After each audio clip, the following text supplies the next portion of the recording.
Hello दोस्तों, आप सभी का स्वागत है। और पीछे 2 क्लास मैं ऑलरेडी कर चुका हूँ। अभी प्रैक्टिकल डीआरटी सेकेंड ईयर के लिए एक नई क्लास है। पूरे 10,000 क्वेश्चन की जो एमसीक्यू नहीं बोलेंगे, सॉरी, वन लाइनर जो है, इसकी पीडीएफ मेरे पास ऑलरेडी है। तो अगर आपको लेनी है, पढ़नी है, अच्छे से प्रिपरेशन करनी है डिटेल में, तो आप वो ले सकते हैं व्हाट्सएप पे कॉन्टैक्ट करके। अभी अपन स्टार्ट कर रहे हैं radiation physics and X ray equipment के अंदर। ये है चैप्टर 5 और rectifier, half wave, full wave, 3 phase and high frequency generator, जिससे क्वेश्चन पूछे जा सकते हैं या फिर कम्पिटिटिव एग्जाम में क्वेश्चन पूछे जा सकते हैं। तो सबसे पहले है रेक्टिफायर क्या होता है। देखो, ट्रांसफार्मर तो AC टू AC करता है, लेकिन रेक्टिफायर जो होता है वो AC टू DC करता है। एक्सरे मशीन में रेक्टिफायर क्यों यूज़ करते हैं भाई? ताकि इलेक्ट्रॉन सिर्फ कैथोड से एनोड की तरफ ही मूव करें, ठीक है। क्योंकि जो अपना फिलामेंट होता है ना, उसको DC करंट चाहिए होता है 6 से 12 वोल्ट, तभी वो DC करंट का यूज़ करके इलेक्ट्रॉन प्रोड्यूस करता है। वो AC का यूज़ नहीं करता, इसलिए रेक्टिफायर का यूज़ किया जाता है। रेक्टिफिकेशन क्या है? AC को DC में कन्वर्ट करने की प्रोसेस को अपन कहते हैं रेक्टिफिकेशन। रेक्टिफायर का मेन फंक्शन क्या है? करंट को एक डायरेक्शन में फ्लो करवाना, उसको एक ही डायरेक्शन में, जैसे फॉरवर्ड करेगा तो फॉरवर्ड करेगा, बैकवर्ड करेगा तो बैकवर्ड करेगा। ये रेक्टिफायर का काम होता है। एक्सरे ट्यूब AC पर डायरेक्टली चल सकती है? नहीं चल सकती भाई, क्योंकि फिलामेंट को चाहिए DC करंट। रेक्टिफायर किस मटेरियल से बना होता है? तो उसमें आता है सेमीकंडक्टर मटेरियल, सिलिकॉन या जर्मेनियम हो सकता है। मॉडर्न रेक्टिफायर में क्या यूज होता है? सिलिकॉन डायोड यूज होता है। डायोड क्या होता है भाई? डायोड एक इलेक्ट्रॉनिक डिवाइस है जो करंट को एक डायरेक्शन में पास करता है। तो कोई पूछे डायोड क्या होता है, तो डायोड एक ऐसी इलेक्ट्रॉनिक डिवाइस है जो करंट को सिर्फ एक डायरेक्शन में जाने देता है। रेक्टिफायर के बिना क्या प्रॉब्लम होगी, क्यों लगाया जाता है? इलेक्ट्रॉन रिवर्स डायरेक्शन में फ्लो करना स्टार्ट कर देंगे, इसलिए रेक्टिफायर लगाया जाता है, ताकि वो एक ही डायरेक्शन में फ्लो करें। एक्सरे प्रोडक्शन के लिए किस टाइप का करंट चाहिए? DC करंट चाहिए, है ना, मैंने आपको बताया था। फिर आता है सेल्फ रेक्टिफिकेशन। उसमें क्या होता है? सेल्फ रेक्टिफिकेशन क्या होती है? जब एक्सरे ट्यूब खुद रेक्टिफायर की तरह काम करना शुरू कर दे, तो उसको बोलते हैं सेल्फ रेक्टिफिकेशन। सेल्फ रेक्टिफिकेशन में कितना आउटपुट मिलता है? बहुत कम मिलता है। सेल्फ रेक्टिफिकेशन किस टाइप की मशीन में यूज़ होता है? तो पुरानी एक्सरे मशीन में यूज़ किया जाता था, जिसके अंदर आउटपुट कम मिलता था। सेल्फ रेक्टिफिकेशन का डिसएडवांटेज क्या है? एक्सपोजर का इनएफिशिएंट होना, मतलब अपने के लिए प्रॉपर काम का नहीं है, वो कम यूज आएगा उसका। सेल्फ रेक्टिफिकेशन मॉडर्न मशीन में यूज होता है तो वो नहीं होता। हाफ वेव रेक्टिफिकेशन क्या होता है? Half wave rectification AC cycle का सिर्फ पॉजिटिव हाफ साइकिल ही यूज़ करता है। मतलब 2 होते हैं ना, पॉजिटिव हाफ साइकिल और negative half cycle AC current के अंदर। कभी वो ऊपर जाता है, कभी नीचे आता है, जो संग्रत जिसको बोलते हैं। तो पॉजिटिव वाले का यूज हाफ वेव कर लेगा। हाफ वेव रेक्टिफायर में कितने पल्स प्रोड्यूस करता है? 1 पल्स पर साइकिल पे प्रोड्यूस करता है ना। जैसे मैं समझाना चाहूँ आपको, जैसे ये जो है, तो ये 1 पल्स आ रही है एक टाइप से, तो एक ही पल्स प्रोड्यूस कर रहा है। नीचे वाला गायब है यहाँ से, तो ये एक ही पल्स प्रोड्यूस कर रहा है। उसके बाद में है हाफ वेव रेक्टिफिकेशन में नेगेटिव हाफ का क्या होता है भाई? ब्लॉक कर दिया जाता है, सिर्फ पॉजिटिव का यूज़ करते हैं वो। हाफ वेव रेक्टिफिकेशन इफिशिएंट होता है? नहीं होता, क्योंकि नेगेटिव वाले पार्ट का यूज़ किया ही नहीं, तो फ्लक्चुएशन आ जाएगा फिर उसमें। हाफ वेव रेक्टिफिकेशन का आउटपुट कैसा होता है? पल्सिंग DC, है ना, पल्स करती है, उसमें पल्सेस आ जाते हैं। हाफ वेव रेक्टिफिकेशन में एक्सरे प्रोटेक्शन कितनी होती है? कम होती है ना, एक्सरे प्रोटेक्शन कम होगा। देखो वो ऐसे बोल रहा, हाफ वेव रेक्टिफिकेशन में आउटपुट पल्स क्यों आएगा? देखो ये इसलिए आएगा पल्स, क्योंकि सिर्फ पॉजिटिव हाफ साइकिल का ही यूज़ किया जा रहा है। ये जो नेगेटिव वाला एरिया है, जो नीचे आना था, जो अपन AC दे रहे थे, वो ऐसे चल रही थी AC, तो नेगेटिव वाला तो गया ना यहाँ से, तो नेगेटिव वाला है नहीं, तो फिर ये कम आएगा, फिर इसका आउटपुट प्रोडक्शन कम होगा। हाफ वेव रेक्टिफिकेशन का डिसएडवांटेज क्या है भाई? एक्सपोजर टाइम ज़्यादा लगेगा, क्योंकि शॉर्ट आ रहा ना, पल्सेस में आ रहा, तो इसलिए ज़्यादा लगेगा। हाफ वेव रेक्टिफिकेशन में कितने डायोड यूज़ करते हैं? 1 या 2 करते हैं। हाफ वेव रेक्टिफिकेशन किस टाइप का DC देती है? पल्स सेटिंग DC देती है, पल्स वाले DC देती है। Half wave system modern radiology में यूज होता नहीं होता, उसमें फुल वेव का यूज़ किया जाता है, तो इसमें 4 डायोड लगे होते हैं, तो फुल वेव आ चुका है अभी।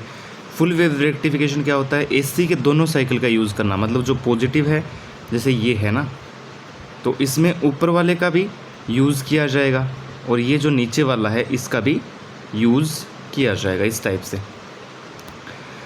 तो इसके अंदर फुल वेव रेक्टिफिकेशन में कितने पल्सेज हैं? 2 पल्सेज पर साइकिल में, एक साइकिल में 2 पल्सेज होंगे। फुल वेव रेक्टिफिकेशन में आउटपुट कैसा होता है? स्मूथ पल्सेटिंग DC होगा। Full wave rectification half wave से बेटर क्यों है? क्योंकि एक्सरे आउटपुट ज़्यादा मिलता है यहाँ पे। फुल वेव रेक्टिफिकेशन में एक्सपोजर टाइम कम होता है, हाँ भाई कम होता है, क्योंकि वो प्रॉपर यूज़ करता है नेगेटिव और पॉजिटिव का, इसलिए कम होता है। फुल वेव रेक्टिफायर में कितने डायोड्स होते हैं? 4 डायोड होते हैं, मैंने बताया था। ब्रिज रेक्टिफायर क्या होता है? फुल वेव रेक्टिफिकेशन का कॉमन सर्किट, कॉमन मतलब बीच का सर्किट। जो फुल वेव रेक्टिफायर है उसके बीच में अगर कोई सर्किट लगा दें तो फिर वो ब्रिज रेक्टिफायर बन जाएगा। फुल वेव रेक्टिफिकेशन की इफिशियंसी ज़्यादा होती है, हाँ भाई ज़्यादा होती है इफिशियंसी हाफ वेव से। फुल वेव रेक्टिफिकेशन का आउटपुट स्टेबल होता है, हाफ वेव से ज़्यादा स्टेबल होता है। मॉडर्न मशीन में फुल वेव रेक्टिफिकेशन यूज होता है, हाँ। उसके बाद में 3 फेज जनरेटर में क्या होता है? 3 फेज में ऐसा जनरेटर जो 3 AC वेव फॉर्म जनरेट करता है। 3 फेज सिस्टम का एडवांटेज क्या है? Constant voltage. 3 फेज मशीन में एक्सरे आउटपुट कैसा होता है? हाई और यूनिफॉर्म होता है। 3 फेज जनरेटर कितनी फेजेस यूज़ करता है? तो 3 फेजेस। 3 फेज में 3 फेज यूज़ करेंगे, सिंगल फेज होता है वो 1 फेज यूज़ करता है। 3 फेज सिस्टम में वोल्टेज रिपल कम होता है, हाँ भाई कम होता है। वोल्टेज रिपल क्या होती है? मैक्सिमम और मिनिमम वोल्टेज में डिफरेंस होना, दोनों के बीच में, मतलब मैक्सिमम जा रहा है और मिनिमम में डिफरेंस है, तो उसको बोलते हैं voltage ripple. Single phase system में रिपल ज़्यादा होती है, बिल्कुल ज़्यादा होती है उसमें। 3 फेज सिस्टम, 6 फेज सिस्टम क्या होता है? 6 पल्सेस पर साइकिल प्रोड्यूस करना। 3 फेजेस 12 पल्स सिस्टम क्या होता है? 12 साइकिल प्रोड्यूस करना। 12 पल्स सिस्टम का आउटपुट कैसा होता है? बहुत स्मूथ होता है। 3 फेज जनरेटर पेशेंट डोज को इफेक्ट करता है, बिल्कुल करता है, बढ़ाएगा ना 3 फेज। तो 3 phase system exposure time reduce करता है, बिल्कुल करता है। 3 फेज जनरेटर किस टाइप की इमेजिंग में यूज़फुल है? तो हाई वर्कलोड इमेजिंग में यूज़फुल है। 3 फेज जनरेटर का मेजर एडवांटेज क्या है? बेटर एक्सरे क्वालिटी देना, उसकी क्वालिटी अच्छी होगी। 3 फेज जनरेटर मॉडर्न रेडियोलॉजी में कॉमन है, बिल्कुल कॉमन है। फिर आता है हाई फ्रीक्वेंसी जनरेटर, जो एक अलग से टॉपिक भी आता है अपने। हाई फ्रीक्वेंसी जनरेटर क्या होता है? मॉडर्न जनरेटर जो हाई फ्रीक्वेंसी करंट यूज़ करता है, हाई फ्रीक्वेंसी जो 6 अपने जो 50 से 60 हर्ट्ज चलता है ना, उससे भी ज़्यादा फ्रीक्वेंसी का यूज़ करेगा वो। देखो हाई फ्रीक्वेंसी जनरेटर की फ्रीक्वेंसी कितनी है? लगभग 20 किलो हर्ट्ज से 100 किलो हर्ट्ज तक होती है, सॉरी। हाई फ्रीक्वेंसी जनरेटर का एडवांटेज क्या है? Very low output voltage ripple. High frequency generator में वोल्टेज रिपल कितनी होती है? 1% से भी कम होती है, तो कम होती है वोल्टेज रिपल इसके अंदर। हाई फ्रीक्वेंसी जनरेटर का आउटपुट कैसा होता है? ऑलमोस्ट कॉन्स्टेंट पोटेंशियल होता है। High frequency generator image quality improve करता है, बिल्कुल करता है। High frequency generator patient dose reduce करता है, बिल्कुल करता है। हाई फ्रीक्वेंसी जनरेटर कॉम्पैक्ट होता है, हाँ कॉम्पैक्ट होता है, वो छोटा होता है। हाई फ्रीक्वेंसी जनरेटर का एक्सपोजर कंट्रोल बेटर होता है, बिल्कुल बेटर है उसका exposure control. Modern digital radiographic system में कौन सा जनरेटर कॉमन है? High frequency. अब वोल्टेज रिपल है, वोल्टेज रिपल के बारे में ज़्यादा पूछा नहीं जाता, इसको स्किप करेंगे यहाँ से।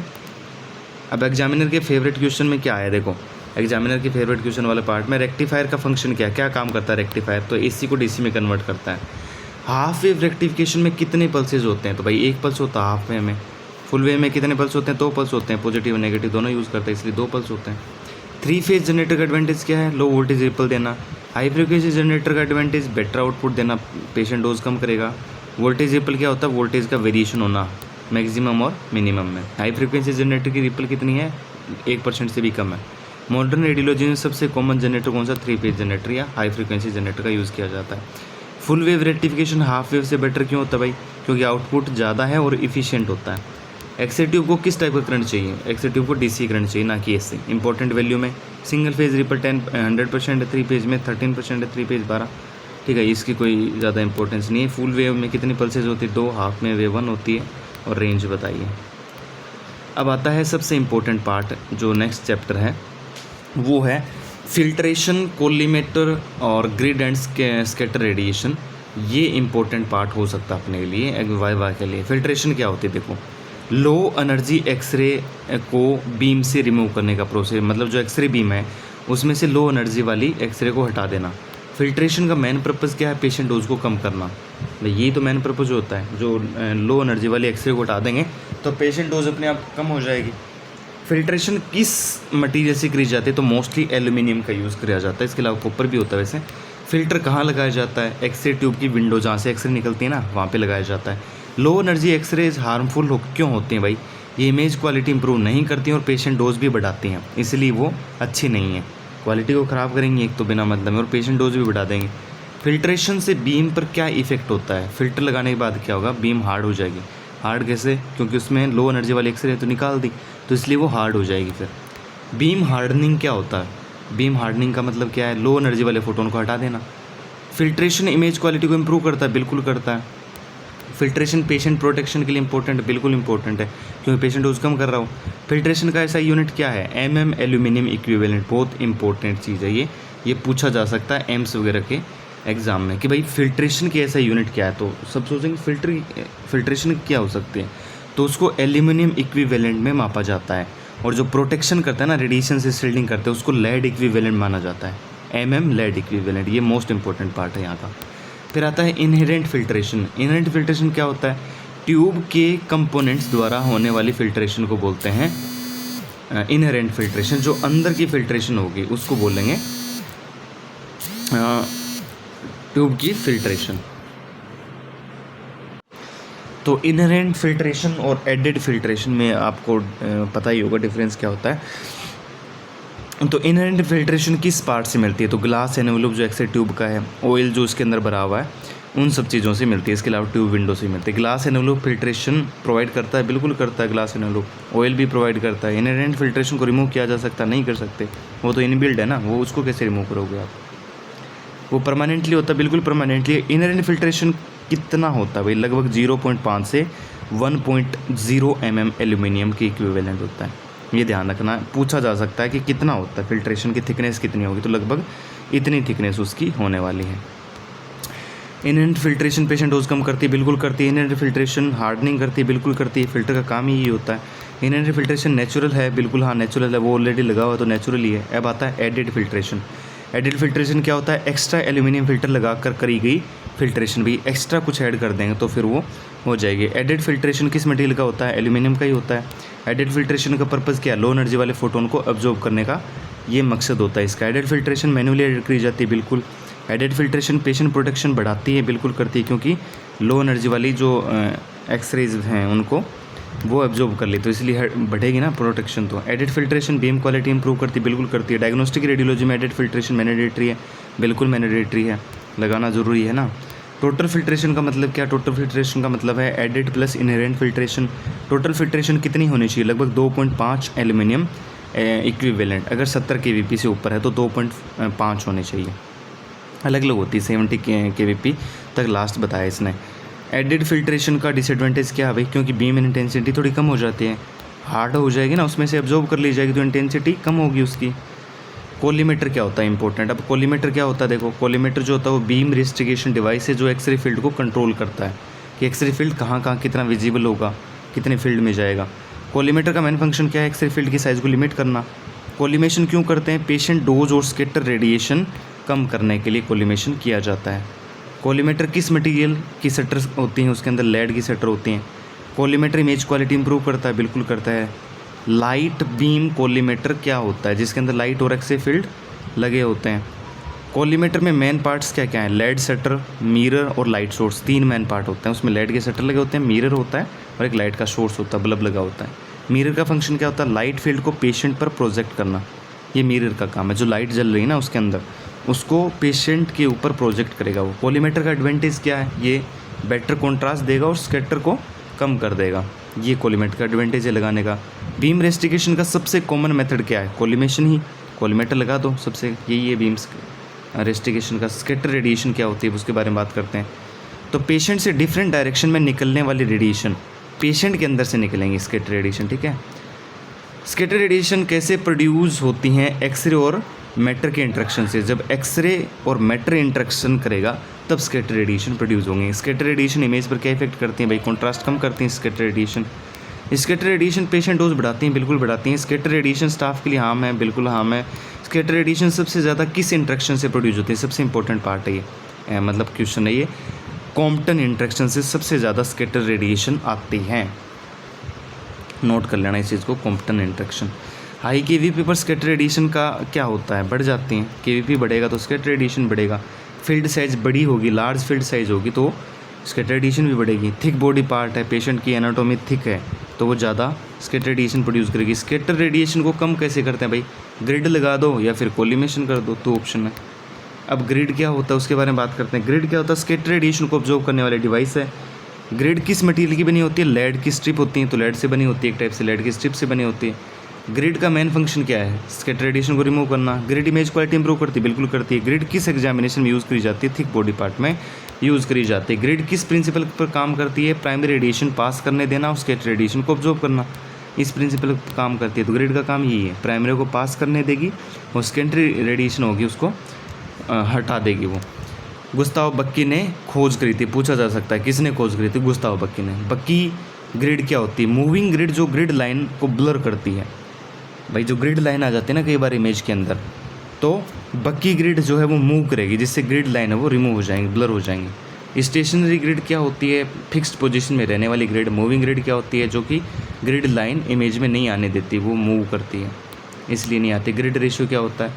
लेड स्ट्रिप हाइट, मतलब जो लेड की ऐसी स्ट्रिप लगी होती है ना, उनकी हाइट कितनी है? एक तो हाइट के बारे में, ये एक तो होगी हाइट इसकी, ठीक है, इन लेड स्ट्रिप की ये हाइट होगी, और उनके बीच में जो डिस्टेंस है, मतलब ये जो डिस्टेंस है इनके बीच में, इसके बारे में बात कर रहा। तो इन दोनों का जो रेशियो होगा, तो इसको कैसे लिखेंगे? H/D से लिखेंगे। ये ग्रिड रेशियो होता है। ग्रिड रेशियो को फॉर्मूला जो देखो ये नीचे दिया भी है, ग्रिड रेशियो का फॉर्मूला H/D होता है, हाइट अपॉन डिस्टेंस बीच की। कॉमन ग्रिड रेशियो कौन कौन से? 5:1, 8:1, 10:1, 12:1 और 16:1। एक साइड एक आएगा, बाकी बढ़ रहा है, देखो आप देख सकते हैं ये बाकी बढ़ रहा है। 5:1 हो गया, 8, 10, 12, 16, ये कॉमन ग्रिड रेशियो है। हाई ग्रिड रेशियो का एडवांटेज क्या है? अगर ग्रिड रेशियो जैसे 16:1 है, तो इसका एडवांटेज क्या है? ये ज़्यादा से ज़्यादा स्कैटर रेडिएशन को क्लीन कर देगा, हटा देगा। ग्रिड रेशियो का डिसएडवांटेज क्या है? पेशेंट डोज बढ़ जाती है, क्योंकि पेशेंट के ऊपर तो डोज ज़्यादा लगेंगे ना, वो स्कैटर तो निकाल देगा। लो ग्रिड रेशियो कब यूज़ करते हैं? अगर थिन बॉडी पार्ट है तो फिर लो ग्रिड रेशियो यूज़ करते हैं। हाई ग्रिड रेशियो कब यूज़ करते हैं? थिक बॉडी पार्ट में। ग्रिड रेशियो बढ़ाने से कॉन्ट्रास्ट इंप्रूव होता है, क्योंकि स्कैटर रेडिएशन रिमूव और इक्वल मिला के तो कॉन्ट्रास्ट भी बढ़ेगा। ग्रिड रेशियो अगर बढ़ रहा है तो एक्सपोजर का क्या होगा? वो भी बढ़ेगा, एक्सपोजर ज़्यादा करना पड़ेगा। मोस्ट कॉमन ग्रिड रेशियो कौन सी है? सबसे कॉमन कौन सी है? 8/10 या फिर 10/1, ये इसका कॉमन है। 10/1 और 8/10। ग्रिड कट ऑफ क्या होता है? देखो ग्रिड कट ऑफ क्या होता है? यूज़फुल रेडिएशन का ऑब्जॉर्व हो जाना, मतलब जो प्राइमरी रेडिएशन थी वही ऑब्जॉर्व होगी स्कैटर के बजाय, तो फिर ग्रिड कट ऑफ हो गया वो। ग्रिड कट ऑफ इमेज पर क्या इफेक्ट करता है? इमेज की डेंसिटी कम हो जाती है, क्योंकि भाई प्राइमरी ऑब्जॉर्व कर ली उसने। तो of level grid cut off कब होता है? ग्रिड अगर टिल्ट हो जाए, थोड़ी बहुत टिल्ट है ग्रिड, तो फिर of level grid cut off हो जाएगा। Of centre grid cut off कब होता है? ये कट ऑफ के पार्ट हैं, ये इंपॉर्टेंट तब होंगे जब आप हायर लेवल पे एग्ज़ाम दोगे, है ना, एम्स वगैरह का, तो उस टाइम पे ये आपको इंपॉर्टेंट होगे। Of centre grid cut off क्या होता है? सेंट्रल लेग ग्रिड सेंटर से शिफ्ट हो जाना, मतलब ये सेंटर पे आ रही थी और यहाँ सेंटर से आने के बजाय थोड़ी सी यहाँ शिफ्ट हो गई, ये इस टाइप से, तो ये फिर कौन सा हो जाएगा? ये ऑफ सेंटर हो जाएगा, सेंटर से हट गई, ऑफ सेंटर। उसके बाद में of focus grid cut off क्या होता है? रॉन्ग एसआईडी यूज़ करने पर, मतलब फोकल डिस्टेंस सही यूज़ नहीं करी अपन ने, तो फिर ये अपना of focus grid cut off हो जाएगा। Upside down grid cut off किस ग्रिड में होता है? तो फोकस ग्रिड में होता है। फोकस ग्रिड क्या होती है भाई? जिसमें लेड स्ट्रिप फोकल पॉइंट की तरफ एंगल्ड होती हैं। देखो जैसे ये है अपना, ये लगी हुई है ग्रिड की जो स्ट्रिप है, अब ये एक्सरे बीम आ रही है यहाँ से, ये इसके ऊपर फोकस है ना, तो इस वजह से इसको फोकस ग्रिड बोलते हैं। लेड स्ट्रिप फोकल पॉइंट की तरफ एंगल आएंगे सारी की सारी। पैरेलल ग्रिड क्या होती है? जिसमें लेड स्ट्रिप पैरेलल होती हैं आपस में, सब की सब एक दूसरे के पैरेलल हैं, तो इसको बोलते हैं। देखो फोकस्ड ग्रिड का एडवांटेज क्या होता है? बेटर स्कैटर रेडिएशन रिमूव करती है।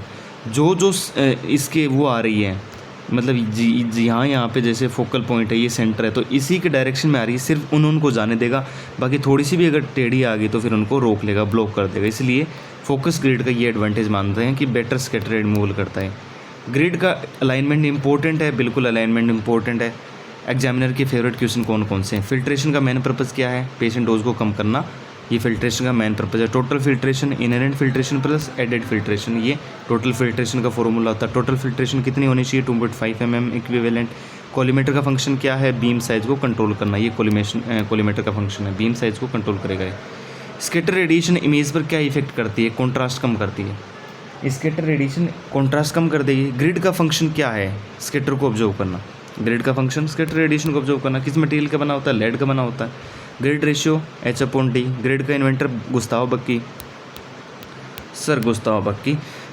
स्कैटर रेडिएशन सबसे ज़्यादा किस इंट्रैक्शन से होती हैं? तो होती हैं कॉम्पटेंट इंट्रैक्शन से। सबसे इंपॉर्टेंट बात ये भी है, इंपॉर्टेंट वैल्यू में total filtration 2.5 mm, aluminium होगा common grid ratio 5:1, 8:1, 10:1, 12:1, 16:1। Grid formula H/T। Grid का इन्वेंटर कौन था? Gustav Bucky. स्कैटर में मेन कोज क्या है? Compton interaction. और ये अपनी PDF है वो कंप्लीट हो चुकी है, जिसमें 2 चैप्टर कर लिए हैं अपन ने। अगर और आपको चाहिए सारी की सारी PDF तो आप मेरे से कांटेक्ट कर सकते हैं। अच्छे से प्रिपरेशन करनी है, अच्छे मार्क्स लेके आने हैं, तो आप इन PDF को पढ़िए, आराम से आपके निकल जाएगा प्रैक्टिकल वाइवा, कुछ भी पूछा जाएगा वो। और पसंद आई वीडियो तो लाइक करिए, चैनल को सब्सक्राइब करके सपोर्ट करिए। Thank you so much for watching this video.